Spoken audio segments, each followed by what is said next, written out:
Study IQ IAS, अब तैयारी हुई अफोर्डेबल। नमस्कार friends. Carbon emissions, carbon trading, ये सारे फ्रीक्वेंटली यूज टर्म्स होते हैं जब हम भी कोई अखबार या कोई न्यूज़पेपर पढ़ते हैं। पर क्यूरियसली आप ये जानकर थोड़े हैरान हो जाएंगे कि रिसेंटली कंक्लूडेड COP28 जो कि यूनाइटेड अरब एमिरेट्स में हुआ, वहाँ के जो फाइनल डॉक्यूमेंट जो उभर के आया उसमें ये सारे टर्म्स कंप्लीटली मिसिंग थे। However, that should not take away the importance of the matter of what carbon markets stand for. In this presentation, we will understand what exactly are carbon markets and then bring it down to India. India में carbon markets का क्या scope है, क्या expanse है और future क्या होना चाहिए। Namaskar and welcome. My name is Bhuvan Apurv Jha for Study IQ IAS. And before I begin to explain to you what exactly is carbon markets and how exactly do they function, first, for those of you who are preparing and appearing for this year's examination, Civil Services examination in May, here's a small announcement for you. If you haven't prepared and changed your track towards prelims, अगर अभी तक आपने अपने आप को prelims के लिए reorient नहीं किया है, तो ये काफ़ी अच्छा टाइम रहेगा उस reorientation के लिए. And thus to help you go ahead and maximize your score and your potential, Study IQ IAS has come up with the SIP Plus Success in Prelims Plus program. इसके अंतर्गत आपको daily tests, topical understanding, theme-wise understanding as well as the macro level understanding that is required for prelims, ये entire focus होगा. Obviously question solving will be a major part of it. Question solving के बगैर prelims की हम बात भी नहीं कर सकते हैं. And thus to those of you जो थोड़े prelims को लेके अभी भी nervous हैं, जो ठीक से prepare करना चाहते हैं, उनके लिए मेरा सुझाव रहेगा go ahead, go to studyiq.com. वहाँ पे आप कोर्स deliverables देखिए. उसके बाद देखिए किस तरीके से अप्रोच, वो सारा आउटलाइन, वो विजन वहाँ पे आउटलाइन किया हुआ है. And then when you decide to sign up, use the code BALIVE, BA live, because उसके साथ मैं आपका एक पार्ट बन जाता हूँ इन योर प्रिपरेशन और हम साथ जाके आपको हम will go ahead and prepare you for the prelims in May 2024. Right, coming back to our discussion then, carbon markets. अभी let's go back to Paris climate agreement 2015. उसके अंतर्गत दो इंपॉर्टेंट आर्टिकल्स हमें ध्यान रखने हैं, 6.2 और 6.4. Article 6.2 and article 6.4.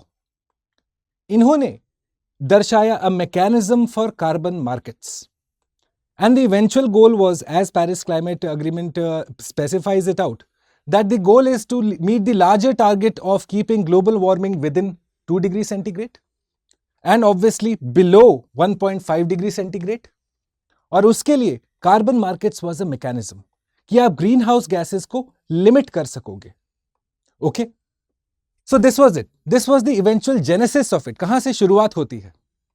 तो इसका एक तरीका जो हमने ढूंढा to reduce the GHGs, the green house gases, वो सारे हार्मफुल गैसेस जो ग्लोबल वार्मिंग करते हैं, उनको लिमिट करने के लिए एक तरीका जो प्रपोज किया गया was putting a price on carbon and incentivising emissions reduction. कि आप पॉजिटिवली आप उन कंपनीज को, उन इंडिविजुअल्स को, उन बॉडीज को आप इंसेंटिवाइज करेंगे कि वो सारे स्टेप्स लें कि उनसे उनका एमिशंस घटे या एमिशंस का इफेक्ट घटे. उनमें से कोई एक करना पड़ेगा, या तो कॉज आप इफेक्ट करिए या फिर आप इफेक्ट को आप एड्रेस करिए. Okay, so this is done through tracking and trading of carbon.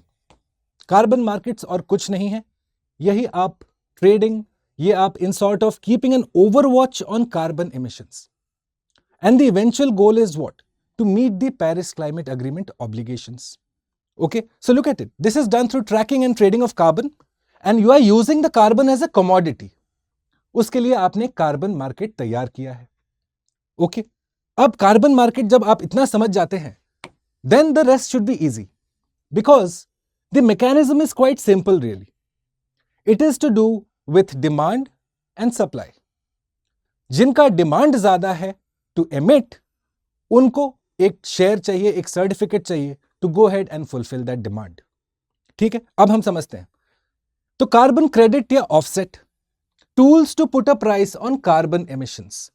आप एसेंशियली एमिशंस घटाने के लिए कुछ स्टेप्स लेंगे, उनको कहेंगे हम कार्बन क्रेडिट या offset measures. Okay, so 1 carbon credit, tradeable certificate representing the right to emit a certain amount, usually हम 1 मीट्रिक टन मानते हैं, और an equivalent amount of different GHGs। Okay, so once you understood कि हाँ भाई carbon credit मुझे वो हक देता है ताकि मैं जाके एमिशन कर सकूं, जो भी मेरे नॉर्म्स हैं, जो भी मेरे गवर्नमेंट ने लिमिट सेट कर रखी है उसके above and beyond. Okay, so countries और गवर्नमेंट्स सेट कार्बन अलाउंसेस और caps based on their targets for reducing emissions. जैसे कि भारत का है कि हम जाके फाइनली रिन्यूएबल्स की तरफ 45% हम बढ़ाएंगे बाय द ईयर 2030। ये भारत ने जाके अपने नेशनली डिटरमिन्ड कॉन्ट्रीब्यूशंस में स्टेट किया है। Okay, so understand it simply, nationally determined contribution के अंदर भारत ने कहा कि हम 45% ऑफ आवर एनर्जी हम रिन्यूएबल एनर्जी से लेंगे by the year 2030, which means for that you are going to have to invest in renewables and at the same time bring down fossil fuels and at the same time bring down your emissions. Correct? तो देखिए, entities that reduce their emissions below these can sell their surplus as carbon credits. Think for an example, 2 companies. Okay, company A, company B. Now, company A का limit है 100, company B का total limit है 100। Company ए ने सारा का सारा खर्च कर दिया, पर कंपनी बी के पास 25 कार्बन क्रेडिट्स बाकी हैं। What happens? ए जाके इन 25 कार्बन क्रेडिट्स को खरीदेगा so as to continue their operations. Net क्या हुआ? नेट एमिशंस निकले सेम। आपने एक्स्ट्रा एमिट नहीं किया and at the same time जिसने एक्स्ट्रा एमिट किया उसे पैसे खर्चने पड़े। Correct? So now let's go forward and understand the types of carbon markets. Now let's go back to the beginning, friends. हमने आपको स्टार्टिंग में कहा कि पेरिस क्लाइमेट अग्रीमेंट के अंदर आर्टिकल 6 सब क्लॉज 2 और आर्टिकल 6 सब क्लॉज 4 इनको लेके एक तरीके से कंसेंसस नहीं बन पा रहा है। अगर आप देखेंगे COP 28 में एक शब्द नहीं लिखा गया फाइनल डॉक्यूमेंट में। करेक्ट? तो 2 तरह के होते हैं, एक होता है कंप्लायंस और regulated market, which means you are looking at larger scope of regulation. ये देखिए, okay, markets for carbon credits created by the need to comply with a regulatory act, governmental oversight वाला, and thus you find कि ये वाला जो compliance और regulated market है ये अभी तक टेक ऑफ नहीं कर पाया है। क्यों भाई? क्योंकि रेगुलेशन के लिए आपको चाहिए कंसेंसस। इवेंचुअली ये इंटरनेशन या इंट्रा रीजन एक तरीके से ट्रेड काम करेगा, तो उसके लिए सारे नेशंस को अग्री करना चाहिए कि भाई बेसिक रूल्स क्या होंगे, बेसिक फ्रेमवर्क क्या होगा। उस पे कोई कंसेंसस नहीं बन पाया है। और दूसरा है जो प्राइवेट बॉडी वाला है जिसको हम कहते हैं वॉलंटरी मार्केट। ये अब कंपनीज, इंडिविजुअल्स, इवन गवर्नमेंट्स भी इसका पार्ट है। फॉर एग्जाम्पल थाईलैंड और ऑस्ट्रेलिया, ये इस वॉलंटरी मार्केट का अपना पार्ट है। ठीक है, पर काफी सारे कंट्रीज फॉर्मली इसका पार्ट नहीं है, पर कुछ कंट्रीज के कुछ कंपनीज इसके बहुत अच्छे से पार्ट है, आपस में ट्रेड करते हैं। पर उसमें प्रॉब्लम क्या है? उसमें प्रॉब्लम है नंबर 1 ऑडिट का, अकाउंटेबिलिटी का, कि इवेंचुअली आप जो यहां पे ट्रेड कर रहे हो that is to do with emissions, it's a certificate, and thus that bilateral problem has to be solved before it can go on to a multilateral level. ठीक है, तो अकाउंटेबिलिटी, ट्रांसपेरेंसी के इश्यूज हैं voluntary वाले market में। Now let's go forward and look at the Indian state of carbon markets. तो हम क्या देखते हैं कि India right now is developing the framework. अगर हम जब कैपेसिटी बिल्डिंग की बात करते हैं, सबसे पहले हम बात करते हैं इंस्टीट्यूशंस की। आप सबसे पहले इंस्टीट्यूशन सेटअप करते हो एंड thus you find कि वो इंस्टीट्यूशनल फ्रेमवर्क वो अभी तक सेट किया जा रहा है। इट इज ऑन दी रास्ता जैसे हम कह सकते हैं। Okay, so India is actively developing a framework. Now we know at present India operates 2 market based emission reduction schemes. ठीक है, हम दोनों को थोड़ा समझेंगे और साथ में हम देखेंगे कि रीसेंट डेवलपमेंट्स क्या हुए हैं इंडियन कार्बन मार्केट में। Okay, so the first one is perform, achieve and trade PAT system, और दूसरा वाला को हम कहते हैं REC सिस्टम या रिन्यूएबल एनर्जी सर्टिफिकेट सिस्टम।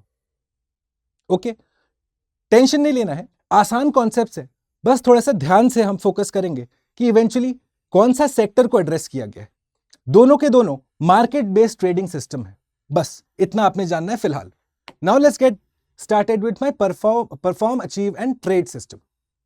यहां पे देखिए, पैट सिस्टम के अंदर you are looking at going ahead and giving the energy intensive sectors, targeting them. Okay, for example you are looking at sectors like aluminium, paper and pulp, for example cement, fertiliser, iron and steel, railways, thermal, right. जितने भी energy intensive sector है sir, first से सबसे पहले आप उनको focus कर रहे हो, ऑब्वियसली मेक सेंस, ठीक है। Now under this scheme the government sets energy reduction goals, they are known as SECs। Okay, now ये एक आपने अपर लिमिट सेट कर दिया, पर आपको इंसेंटिवाइज भी तो करना है। तो इंसेंटिवाइज कैसे कर रहे हैं आप? If a company uses less energy per unit of production, then it can earn E-certs. Okay, and then these E-certs, they can be traded on power exchanges. Are you looking at it? It's called, say, a push towards the positive. आप उन सारे companies को जो सबसे ज्यादा pollute करते हैं उनको एक पॉजिटिव पुश दे रहे हो कि वो जाके कार्बन एमिशंस में उनके रिडक्शन एफर्ट्स में थोड़ा सा एफर्ट दिखाएं। Correct, they bring in the systemic changes that are required, right. Now so this is to do with the high energy intensive sectors. Now let's look at the REC, the Renewable Energy Certificate. So now this operates under the RPO, the Renewable Purchase Obligation. Electricity act के अंतर्गत जितने सारे major producers हैं हमारे electricity वाले, उनको कहा गया है कि एक सर्टेन आपका सेक्टर ऑफ और certain percentage has to be got from renewable energy sources. Okay, simple है कि अगर मान लीजिए कंपनी ABC है तो उसे कहा गया है कि अगर आप 100 वॉट्स, फॉर एग्जाम्पल 100 वॉट्स अगर जनरेट कर रहे हो तो 70 आप फॉसिल फ्यूल से ले सकते हो, पर 30 आपको रिन्यूएबल से लेना पड़ेगा। Thus you find that the renewable energy certificate operates under this, which is called as the RPO. So these certificates can be traded and then are intended to promote the renewable energy sources. So जो पैसा आ रहा है इससे उसे हम renewable energy में वापस लगा रहे हैं, to create capacity, to create infrastructure. Okay, once when the RC is created, तो 1 megawatt hour of energy is generated. Okay, and right now they are being traded on 2 platforms, the Indian Energy Exchange and the Power Exchange of India. बहुत simple concept है। सबसे पहले PAT system के अंदर high energy sectors और REC के अंदर ये looking at the power generators. Okay, those companies, those organizations that are generating power. Correct. अब ये जब हमने समझ लिया, तब अब recent development समझने में हमें difficulty नहीं होनी चाहिए, क्योंकि क्या देखा गया कि the Carbon Credit Trading Scheme CCTS, ये जो है अभी recently notify किया गया है। तो जैसे मैंने आपको बताया था, India's updated nationally determined contribution to the United Nations Framework Convention on Climate Change, UNFCCC. Okay, इसके अंतर्गत GHG एमिशंस का रिड्यूस करना है हमें intensity bye 45% in the next 7 years। जिसके बाद भारत ने एक अमेंडमेंट लाया, एनर्जी कंजर्वेशन अमेंडमेंट बिल 2022। इसमें क्या हुआ भाई, सेंट्रल गवर्नमेंट ने अपने आप को वो हक दिया कि हम जाके कार्बन ट्रेडिंग फ्रेमवर्क हम तैयार करेंगे, और 10 उसके अंतर्गत अब देखा जा रहा है कि CCTS was notified. Okay, regulatory framework ही प्रोवाइड करेगा for the Indian carbon market. देखिए कैसे सिक्वेंशियली चीजें मूव करती हैं। Policy development you have to go ahead and trace chronologically. कभी भी पॉलिसी समझना हो रूट से समझिए हमेशा। So this is where it all comes from. अब इसका भी अगर आप पहले जाना चाहते हो, then you have to go ahead and look at Paris climate agreement, वहां से सब शुरू हुआ था। उसके पहले जाना चाहते हो तो Kyoto protocol, clean development mechanism 1997 अगर आपने पढ़ा होगा, it's quite similar to that. Okay, so CCTS was notified in June. इसके अंतर्गत bureau of energy efficiency, ministry of power के अंतर्गत एक स्टैट्यूटरी बॉडी है, उसको बनाया गया है एडमिनिस्ट्रेटर। ये अभी बहुत सारी मीटिंग्स कर रही है, कंसल्टेशंस कर रही है, ताकि इंडियन कार्बन मार्केट तैयार हो सके। ओके, अगर मैं इसके CCTS के बारे में 2-3 चीजें आपको और बता दूं, so what you have to understand is that the CCTS, चलिए मैं आपको through let's do this will be proper. Okay, let's go ahead and look at a few other additional points related to CCTS. तो जैसे हमने देखा PAT scheme, performance analyse trade scheme, okay. CCTS जो है वो पैट स्कीम का ही एक तरीके से एक्सटेंशन मानिए आप। कैसे? देखिए, पैट के अंदर जो हमें फाइनली हमने डिसाइड किया था कि पैट के अंदर you are looking at energy efficiency targets. Now they are going to be measured in per ton of oil equivalent. ठीक है, यहां पे per ton of oil equivalent के अंतर्गत आप अपने emission targets measure कर रहे थे। CCTS के अंदर इसको चेंज करके कर दिया गया है ग्रीन हाउस गैस emissions से related. You see how goals are being aligned to meet common objectives. Correct? Now you're looking at the CCTS, which would broadly cover कौन से, ठीक है, कौन से gases for example इसके पार्ट होंगे। तो you will see कि it covers carbon dioxide emissions and perfluorocarbons that are emitted from aluminum smelting, okay, carbon dioxide emissions और perfluorocarbons specifically from aluminum smelting, okay। अगर आप एनालाइज करोगे तो ये बहुत सिमिलर है, एज सिमिलर टू से द यूरोपियन ट्रेडिंग सिस्टम जो यूरोपियन यूनियन में चलता है, वहां पे भी ये सेम क्राइटेरिया रखा गया है। अब आप कहेंगे why not the other gases? Other gases ने क्या गलती की है? भाई एक बात है कि आपको उनका to go head and analyse them, उनको अगर मेजर करने के लिए जो आपको खर्चा करना पड़ता है वो थोड़ा ज्यादा है, उनका कॉन्सेंट्रेशन भी कम रहता है। तो इनिशियल फोकस इन दोनों पे है, okay. Carbon credit trading scheme के अंदर अभी आप देखिए कंप्लायंस में भी चेंजेस की गई हैं। फॉर एग्जांपल CCTS के अंदर हर कंपनी को ईयरली बेसिस पे एक रिपोर्ट फाइल करना है। पैट स्कीम के अंदर ये टाइम पीरियड 3 इयर्स है। आप समझ रहे हैं? सो this is going ahead and improving your accountability and transparency, जो बाय द वे स्टूडेंट्स का सबसे फेवरेट पॉइंट रहता है जब भी कोई आंसर एक्सप्लेन करना होता है, correct. And finally you are looking at the Indian carbon market.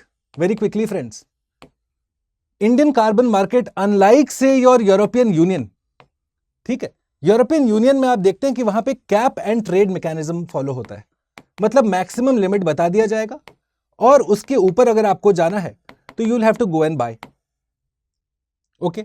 But India के केस में जो अपेक्षित है that is that we will have a baseline and credit system, जहां पे कि बेसलाइन एमिशंस डिसाइड होंगी per ton product different products के, ओके। एक बेसलाइन एमिशन से एक बेसलाइन क्राइटेरिया आप तैयार कर दोगे और वहां से अगर आप डेविएशन करते हो तो आपको कार्बन ट्रेड के थ्रू या कार्बन क्रेडिट्स के थ्रू ही कर सकते हैं आप, ओके।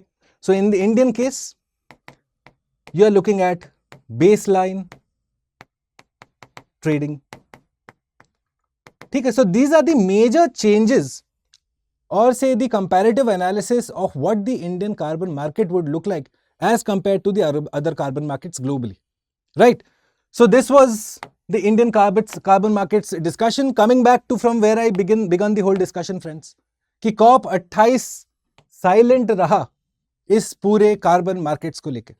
क्रूशली अगर आपने कोई भी न्यूज एनालिसिस, कोई भी ऐसा प्रोग्राम देखा होगा तो आपने देखा होगा कि जो फैकल्टी हैं जो बोल रहे हैं उन्होंने कभी कार्बन क्रेडिट से कार्बन ट्रेडिंग को छुआ भी नहीं होगा as a subject. Why again? Because, well, he's only echoing what happened in the final outcome document. And now you understand why. The problem is of consensus. Consensus on the mechanism, consensus on how the power is to be shared, okay, the decision making. कितने सारे इसके issues होते हैं जब भी आप trade की बात करते हो और जब आप रियलाइज कर रहे हो कि this is not just to do with trade but also to do with the environment. Correct? And thus accountability needs to be of a higher level. Thus Article 6.2 and 6.4 will be keenly watched in say COP29 at Azerbaijan. Okay? Right my friends? Very quickly इसका आप जवाब छोड़ देंगे मेरे लिए answer box में। Statement 1, there is no government regulated carbon market in India. Statement 2, Bureau of Energy Efficiency is the administrator for Indian carbon market. Statement 3, CCTS involves Power Ministry and MOEFCC. And Statement 4, Bureau of Energy Efficiency, BEE, is a statutory body under Ministry of Power. Identify the incorrect statements. Go ahead and let me know your answers in the comment box. Right, and I will leave the entire lecture for you on my Telegram channel that goes by the name of Bhuvan Study IQ. Okay, and if you have any doubts, any feedback, any observation, you are most welcome to go ahead and send me those at my Instagram handle that also goes by the name of Bhuvan Study IQ. I hope you enjoyed the discussion. You learned a lot more importantly. और अगर आपको ये discussion अच्छा लगा, then do consider leaving us a like. I'd greatly appreciate that. Till I see you in the next video tomorrow. This is Bhuvan signing off for Study IQ. Thanks for watching. Bye. Study IQ IAS. अब तैयारी हुई affordable.